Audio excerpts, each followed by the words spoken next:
नमस्कार दोस्तों, मैं गौरव शुक्ला आप सभी का स्वागत करता हूं आपके अपने परिवार संघर्ष पाठशाला यूट्यूब चैनल में। आज हम लोग देखेंगे मेरे भाई सवाल नंबर 36। ठीक है दोस्त, तो देखेंगे पढ़ेंगे इसको। यदि कोण ए और कोण बी न्यून कोण हो जहां काश ए बराबर काश बी, तो दिखाइए कि कोण ए और कोण बी आपस में बराबर है। तो हम लोग सॉल्व करेंगे इसको। यदि कोण ए और कोण बी न्यून कोण हो जहां काश ए बराबर काश बी, तो दिखाइए कि कोण ए बराबर कोण बी है। इसको हल करेंगे मेरे भाई। ने एक रिस्ट्रिक्शन दे दिया है, एक प्रतिबंध दे दिया है, यानी कि कोण ए और कोण बी ये न्यून कोण होने चाहिए। क्या होने चाहिए? न्यून कोण। न्यून कोण मेरे भाई 90 अंश से कम होता है। ठीक है, तो यहाँ पे हम लोग एक समकोण त्रिभुज बनाएंगे। एक समकोण त्रिभुज बनाएंगे। ये ये जो कोण रखेंगे वहां पे, यहाँ पे ना तो ए लिखेंगे ना तो बी लिखेंगे। बात समझ आ रही है? क्योंकि उसने बोला है कि ये दोनों कोण क्या है मेरे भाई? न्यून कोण है, यानी 90 अंश से कम है। ये भी 90 अंश से कम है, ये भी 90 अंश से कम है। तो यहाँ कुछ मैं दूसरा लिख दे रहा हूँ नाम। ठीक है, तो इसको मैं ए कर दे रहा हूँ, बी सी। ठीक है मेरे भाई, आपको समझ में आया ना कि ऐसे क्यों किए हैं? ए यहाँ पे, बी यहाँ पे, सी यहाँ पे, क्यों? इसलिए क्योंकि बी न्यून कोण है और ए भी न्यून कोण है, यानी ए और बी का मान जो है, देखो यहाँ पे ये 90 अंश से कम है, ये भी 90 अंश से कम है। ठीक है मेरे भाई, और ये सी के बारे में, अब समकोण त्रिभुज हम लोग बनाए हैं तो एक कोण तो समकोण रहेगा ही। तो ये मेरे भाई बन गया त्रिभुज। बात समझ में आ रही है? ये त्रिभुज बन गया, समकोण त्रिभुज। अब हमको एक ये जानकारी दी गई है, cos ए बराबर cos बी। इसको ऐसे लिख लेंगे, cos ए बराबर cos बी।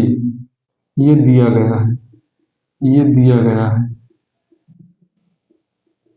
cos ए बराबर cos बी ये दिया गया है मेरे भाई। ठीक है, अब बात ध्यान से समझना। cos ए,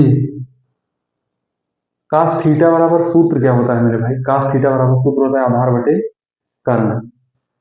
cos थीटा बराबर सूत्र होता है आधार बटे कर्ण। तो यहां से देखिए, यहां से देखिए, ए से देखेंगे आप आधार और कर्ण क्या होगा। एक बार मैं लिख दे रहा हूं पहले, cos थीटा बराबर होता है आधार बटे कर्ण। अब ए से हमको देखना है आधार और कर्ण है क्या। यहां से देखेंगे तो ये हो जाएगा आधार और ये हो जाएगा कर्ण, यानी आधार ये हो जाएगा, कर्ण ये ए सी बटे ए बी। ए सी बटे ए बी, ये होगा cos ए का मान मेरे भाई। बात समझ में आ रही है कि नहीं? मैं फिर से समझा रहा हूँ, देखो। cos थीटा बराबर मेरे भाई सूत्र होता है, क्या होता है फार्मूला? आधार बटे कर्ण। cos थीटा बराबर होता है। अब यहाँ पे ए है, तो ए से हम लोग देखेंगे। कहाँ से देखेंगे? ए से। ए से देखेंगे तो थीटा के सामने वाली भुजा लंब हो जाएगी, इसका कोई मतलब ही नहीं है। हमको आधार से मतलब है, और कर्ण, कर्ण हमेशा फिक्स वैल्यू, फिक्स साइड होती है। ठीक है, ये वाली साइड देखो 90 अंश के सामने, तो 90 अंश के सामने वाली भुजा क्या होती है मेरे भाई? कर्ण होती है। बात समझ में आ रही है कि नहीं? तो ये 90 अंश के सामने है, ये फिक्स है, ये कर्ण हो गई, ये कर्ण हो गई। और ये वाली भुजा इस थीटा के लिए ये लंब है, इसका कोई मतलब नहीं हमको, ये आधार है। तीन भुजा होती है ना यार, ये कर्ण हो गई, ये लंब, तो बचा क्या? आधार। तो इन दोनों का काम है, तो यहाँ पे लिख दिए। ठीक है, अब इसको लिखेंगे, cos थीटा बराबर फिर वही लगाएंगे, आधार बटे कर्ण। आधार बटे कर्ण। अब मेरे भाई आधार और कर्ण जो देखेंगे वो बी से देखेंगे। कहाँ से देखेंगे? बी से देखेंगे। यहां से, ये वाला भूल जाओ आप। यहां लिखने के लिए मेरे भाई हम लोग बी से देखेंगे। कहाँ से देखेंगे? बी से। अब आधार बटे कर्ण है, अब बी से देखेंगे, बी से, तो ये लंब हो जाएगा। बी से देखेंगे तो ये क्या हो जाएगा? ये लंब हो जाएगा, और ये वाला क्या हो जाएगा? आधार।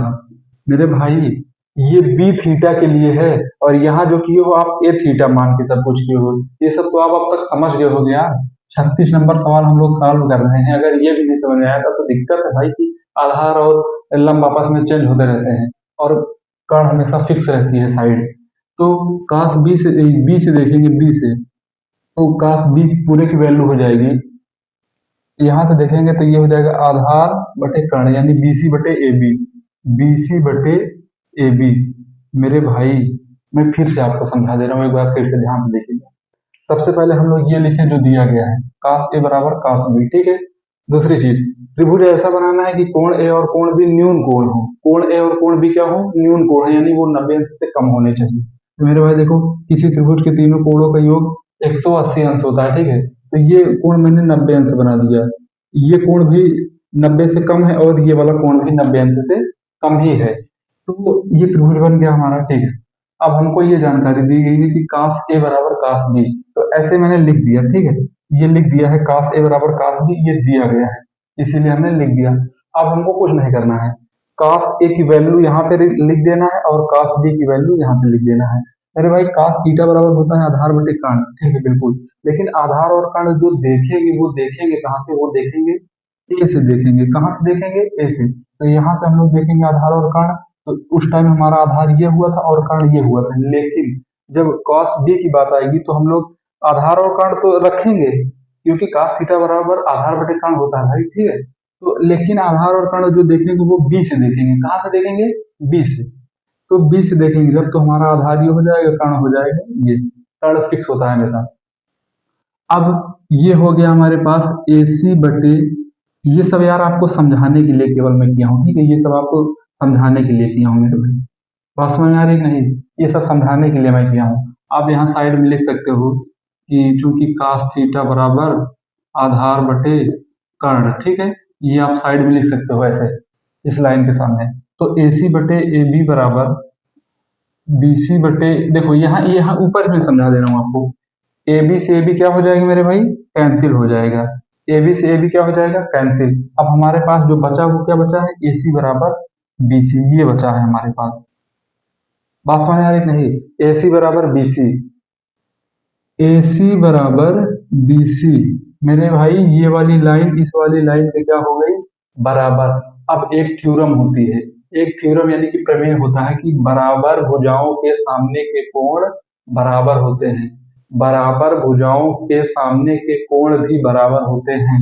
अब ये वाली भुजा और ये वाली भुजा बराबर है। मैं यहाँ नया त्रिभुज बना दे रहा हूँ जिससे कि आपको सब समझ में आ जाए। ये मेरे भाई A है, ये B है, ये C है। अगर ये दोनों भुजा आपस में बराबर है, ये दोनों भुजा आपस में बराबर है, तो इसके सामने कौन सा कोण है, ये वाला।